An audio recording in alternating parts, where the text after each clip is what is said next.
All right, so on the bench, quote unquote, we've got this Danelectro 12 string. This was a gift from the guitar player Stoney Baloney from the band Babysitters Club. We've got some work to do on this, but this is kind of a crazy thing. So you can see here, we need to clean it up. It's not in terrible condition. There are a couple of dings, but overall it's really in pretty good nick. It's missing one of these 12 string saddles, so we've got to figure out something to do there. And it looks like at some point someone, perhaps Stoney himself, converted it for 6-string use with this earplug here kind of functioning as an ersatz bridge saddle. The other thing about this guitar, and I don't really understand what's going on here, I'm going to have to Google around and figure out some more about this, is there's an onboard effects circuit, which is powered by a 9-volt battery. There are 2 output jacks on it here, one of which bypasses the effects and the other of which it puts the effects in the loop. So I wonder if we have a kind of onboard effects loop situation going on here, and if so, we have some kind of interesting possibilities because, as some of you doubtlessly know, the onboard effects loop is kind of a hallmark of the guitars that Jerry Garcia used from the mid-70s on. So we're going to get this cleaned up. We're going to see if it makes some sound out of either channel. And then we're going to pull the strings off of it and see what kind of work we need to do with it. All right, so here we have what I've discovered is named the Dano-Blaster, at least that's what the neck plate here alleges. So we'll do some Googling on that. But the way that this bridge contraption functions is actually kind of ingenious. So I'm going to get in close here. So we have the normal course of 6 strings. Well, 5 because we're missing a saddle here, but normally you'd have 6 saddles. And those, the normally pitched strings are strung through the body. They come up through the normal holes and they go over this set of saddles here. There's another set of saddles that sits to the bass side, and these are independently intonatable. You can see these little black set screws here. You can loosen those and then move that little saddle forward or backwards here independently of this big thing. And you might be asking, as I did, where the heck do the upper octave strings, where do the ball ends go? And the answer is, of course, they go right back here. So you have a bridge plate that both accommodates the behind the bridge style of stringing and the through the body style of stringing for 2 different purposes. Very, very smart. And I dig that the 2 saddles per course are independently intonatable. So we're going to have to Google around and see if we can find a replacement saddle for this. If not, we'll have to figure something out. But hopefully we won't be in that position. Okay, and here we've been looking at the electronics on the Dano-Blaster, and it looks like we have a normal 5-way Strat switch. And then here we have master volume, master tone, and then 2 effects controls, which I'm guessing are going to have varying functions based on which one of these knobs. These are captive knobs, so push, you select if you're going out of the effects output. So I'm really interested to get online and see what these options are, because if you're familiar at all with Danelectro stuff from, I'm guessing this is like late 90s, early 2000s. We'll confirm it. But Danelectro effects in this era are like some of the best bang for your buck effects around. The Cool Cat Tremolo is really excellent. There are a number of really good effects. If there's a potential that several of those characteristic Dano effects are built in, this may end up being a real gem of a guitar. But let's clean all of the schmutz off of it first. You know, this guitar is dirty, or was dirty, but I'm thinking it might have been a case clean.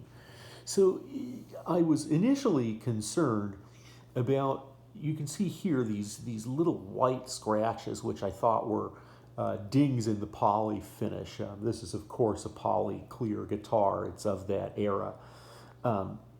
But as I went to work on some of them, I realized that it was almost like if you've ever lightly skidded your car into, like, you know, some sort of parking indicator, and you realize that the case is not that you have scraped paint off of your own vehicle, but rather that paint has deposited itself from you know, whatever pillar you rubbed up against onto your car.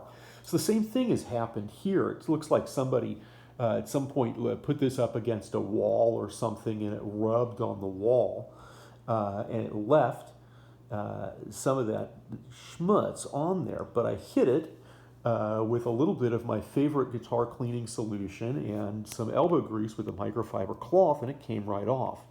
Now, you might ask, what is your favorite guitar cleaning solution? And my favorite guitar cleaning solution is actually the very same thing as my favorite lens cleaning solution, which you can use for all of your electronic screens as well.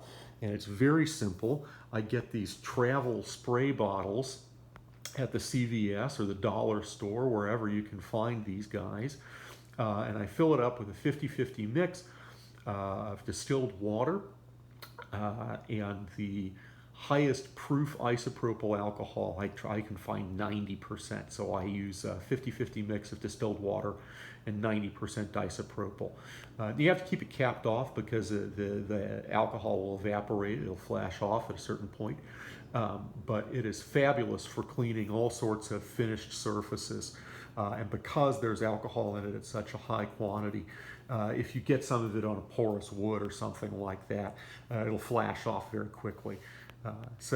Yeah, and you can use it to clean sunglasses and you know, your touchpad screens and your computer monitors. And it's way cheaper than buying the lens cleaner stuff. Okay, so now I'm back with the Dano-Blaster plugged into my Yamaha THR-10C, which is like the most overpowered bench amp of all time, but it's pulling bench duty right now. I've got the Dano-Blaster plugged in, going out through the bypass out, and it's working. Everything is working pretty much as expected. So we've got, you know, 5-way selector switch.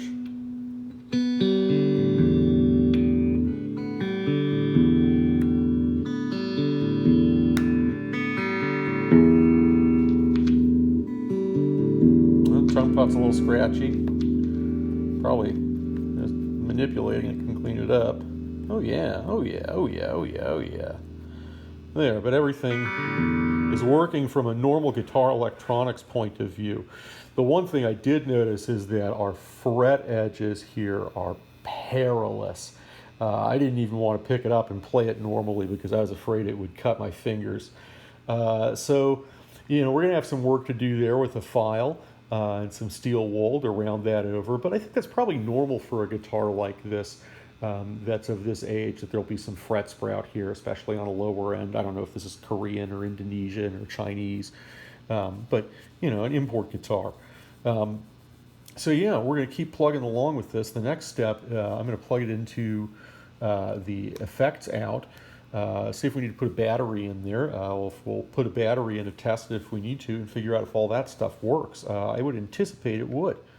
So we'll be back and we'll see. All right, so we've got the original factory Danelectro 9-volt battery here. You can see they've got two nice brass insets in here. This plate that holds the that conceals the 9-volt cavity, though, is held on with like the two dinkiest machine screws of all time. I would not want to have to monkey with that live. So perhaps there's an insert battery door out there somewhere that just has the quick release on it, because I think that's what any player would prefer. And whether I keep this or whether it moves on to different hands, I think that that would be a nice enhancement. So I'm going to put a new battery in. Oh, by the way, the date on this battery, and that's why I turned the camera on in the first place, is 1997, and it's made in China. And both of these might be hints as to the age of this guitar and where it was made. All right, so we've got a battery in, and all of the effects work, sort of. And it sounds like what we've got here is we've got some sort of overdrive here. We've got chorus. We have tremolo and a slapback delay, I think. So I'll walk you through each of them. So there.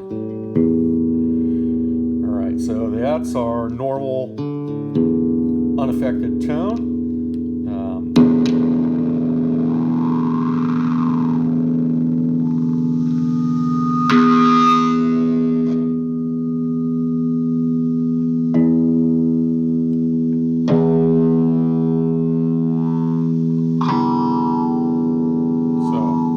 Some sort of filter going on there, and then that's the hot thing.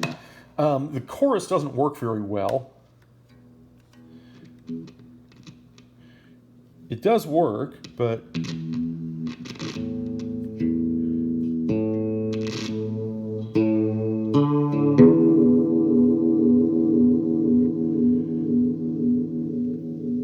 not entirely sure why you need a chorus on a 12-string guitar, but you have it. Here's our tremolo.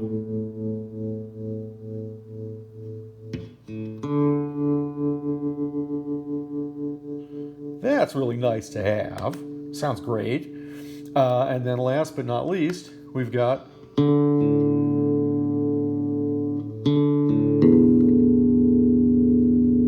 a pretty credible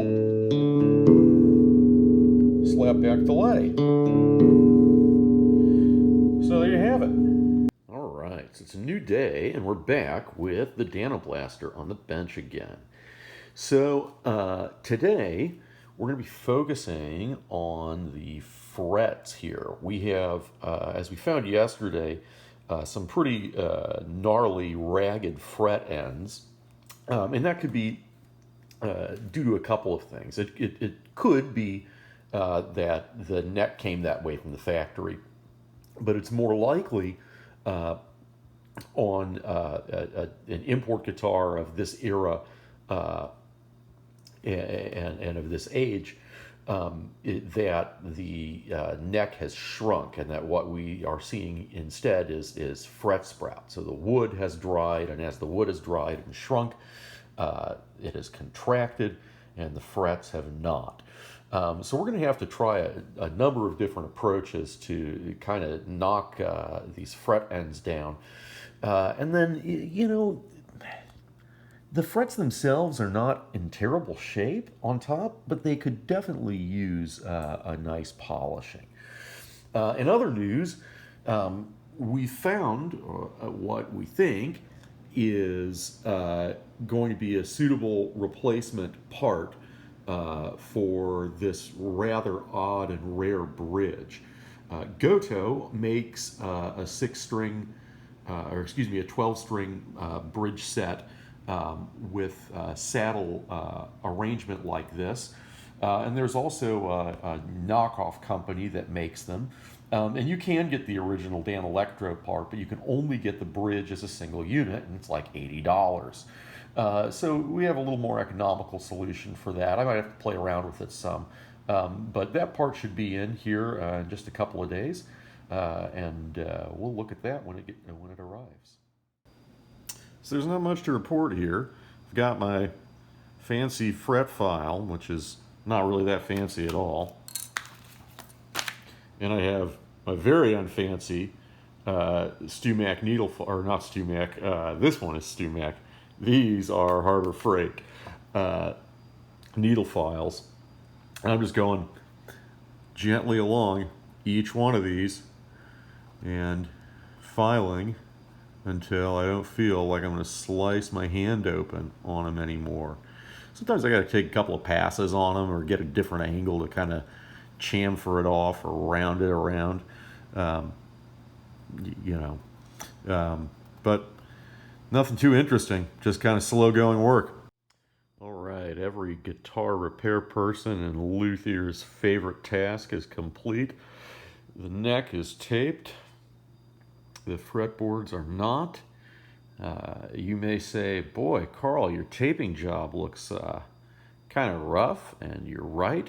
I don't want to spend my life taping away on this neck. Well, the seasons change and children grow old, and I'm still stuck here doing this bullshit on like a $300 guitar.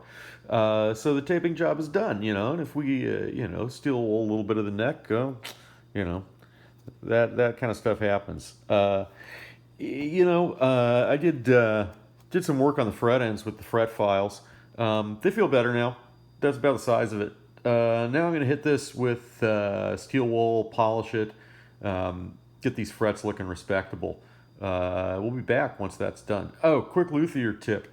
If you got a guitar with a neck pickup and you're going to do fretwork like this, put a piece of tape over the pull pieces, because the pull pieces are magnetic, and so is the shit that comes off of the frets. All right, so we went in with our friend the 4/0 steel wool, and we polished all of these frets, and the results, although they might not be speaking really on camera, it's kind of hard to translate. The results are tremendous. This went from being, beat up kind of pawn shop style guitar to really looking like something nice. I'm excited to get hardware for this bridge and strings in, so we can string this thing up, get the neck figured out, get the guitar set up, and hopefully we'll have a functioning kind of kick-ass 12-string here in no time flat. All right, day 3, we're back on the bench with the Dano-Blaster. And it really, there's not much to do today, because the strings that we need and the additional parts that we need are in the mail, and they won't arrive until tomorrow. But what we are going to do today is we're going to oil the fretboard. So yesterday I put a coat of this Howard's cutting board oil on. This is food grade mineral oil enriched with vitamin E. It is colorless, odorless, tasteless. It is totally safe for rosewood fretboards. It does not contain anything other than mineral oil and vitamin E, which I suppose is probably good for what ails you. But importantly, there are no acids in it. There are no citrus oils or things like that that contain acidic compounds. That's what's going to dry out an unfinished porous fretboard. So we're using this. All the Howard stuff is great. The feed and wax is really good. There's a beeswax. There's a cutting board cleaner, which if you use wooden cutting boards, it's great. It's a nice wood soap. You really can't go wrong with the Howard stuff. And I'm applying it with one of these, which is just like a generic Scotch-Brite style applicator pad. All I'm going to do is I'm going to squeeze a little bit of the Howards onto this soft. This is like the more abrasive side of the non-stick safe sponges that you get for doing dishes. You can cut these to suit. I got a pack of, like a huge pack of them, like 25, like 8.5 by 11 sheets of them for super cheap. This is the same first sheet that I used. I used a bunch of the applicators on this to finish the body on a guitar with Odie's oil, which if you followed along my earlier threads in the Big Jazz Discord, you know that guitar. I'm still working off of the first pad, so I'll probably have that box of pads until the end of time. But I think it'll work well here on the neck. So we'll check back in when that's done. Okay, so we've used one of these applicator pads to oil the fretboard, and you can see that the fretboard is like super wet. So you don't need to use a lot of this stuff, particularly if you're using one of these applicator pads, because the applicator pad really is not going to soak up any of this stuff. It's just going to redeposit it onto the fretboard and help you move it around. So what I'm going to do here is I'm going to let this sit for probably 5 minutes or so. I'm going to let it try to absorb a lot of this stuff. And then anything that I still see that's pooling on there, I'm going to go back in with a clean microfiber cloth and just wipe off any of that excess. And when I do, I'm going to give it kind of a gentle buff and see if I can just help work any of that oil that's standing on the surface into any pores that need it. We're back with the Dano-Blaster, and we have some exciting developments. Our Amazon order came in early from the Bezo Lord, and so we have a solution now to our problem of what to do with one of these missing bridge saddles. So here's what we've come up with. I went on the Googly Bot and found out that there are several different manufacturers who make 12-string bridges in this general style for electrics, but that it's generally a Goto style. So as I mentioned before, to buy the individual saddles is not a going concern, not going to happen. To buy the replacement Dano bridge is $80 on all parts.